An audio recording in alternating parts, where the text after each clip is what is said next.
में जाके प्रधानमंत्री मोदी ने कहा था अब की बार ट्रंप सरकार। We in India have connected well with President Trump.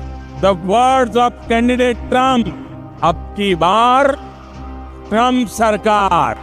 हालांकि ये बड़ी बेवकूफी वाली चीज की थी किसी दूसरे देश की इंटरनल पार्टी पॉलिटिक्स में दखल अंदाजी करने की, क्योंकि यहां पर ये बड़ी ऑब्वियस बात है कि अगर एक हेड ऑफ स्टेट दूसरे हेड ऑफ स्टेट से मिलता है तो इस बात को समझना चाहिए कि अगली बार उस देश में किसी दूसरी पॉलिटिकल पार्टी की भी जीत हो सकती है। अगर ऐसा हो गया तो उस देश के रिश्ते खराब हो जाएंगे हमारे देश के साथ। लेकिन नहीं, इतनी समझदारी कैसे एक्सपेक्ट कर सकते हो इनसे। और इतना ही नहीं, फरवरी 2020 में डोनाल्ड ट्रंप के लिए इंडिया में एक भारी भरकम इवेंट करवाया गया, नमस्ते ट्रंप।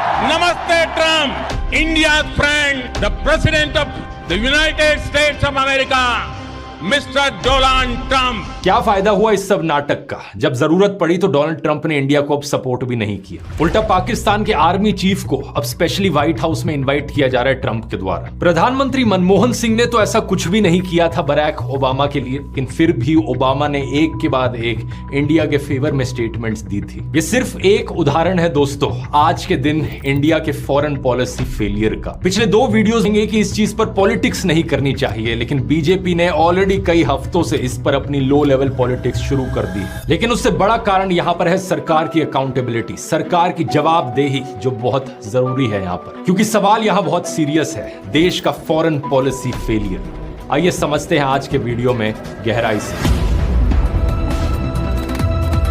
डोनाल्ड ट्रंप की नहीं है। 2020 में ट्रंप के इलेक्शन हारने के बाद जो बाइडेन अमेरिका के नए प्रेसिडेंट बने थे और प्रधानमंत्री मोदी उनसे भी मिलने गए। इनफैक्ट सितंबर 2024 में जो उनकी मीटिंग हुई वो 4 सालों में 8वीं इन पर्सन मीटिंग थी जो बाइडेन के साथ। इसके अलावा 2 बार वर्चुअल मीट भी हुई। 2024 में जब ट्रंप फिर से चुनाव जीते तो फरवरी 2025 में प्रधानमंत्री मोदी उन्हें व्हाइट हाउस मिलने चले गए।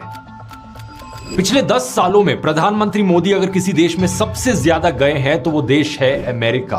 88 विजिट्स में से 10 विजिट्स तो सिर्फ अमेरिका की थी। लेकिन सवाल ये उठता है क्या मिला इतने सारे अमेरिका के दौरे करके। इन सारी मीटिंग्स विजिट्स का क्या फायदा रहा जब इस खौफनाक आतंकी हमले के बाद भी अमेरिकी राष्ट्रपति पाकिस्तान की कोई आलोचना नहीं कर सके। और जब इसके रिस्पॉन्स में इंडिया ने ऑपरेशन सिंदूर लॉन्च किया, टेररिस्ट साइट्स पर स्ट्राइक किया, तो डोनाल्ड ट्रंप का पता है क्या रिएक्शन था? No, it's a shame. We just heard about it. Trump की राय में इंडिया को ऑपरेशन सिंदूर शर्म की बात है। इसके बाद कहा कि पास्ट को देखते हुए लोगों को पता था कि कुछ होगा। I guess people knew something was going to happen based on a little bit of the past. They've been fighting for a long time. You know, they've been fighting for many, many decades. And centuries, actually, if you really think about it. No, I just hope it ends very quickly. फिर से वही dismissive tone, फिर से कोई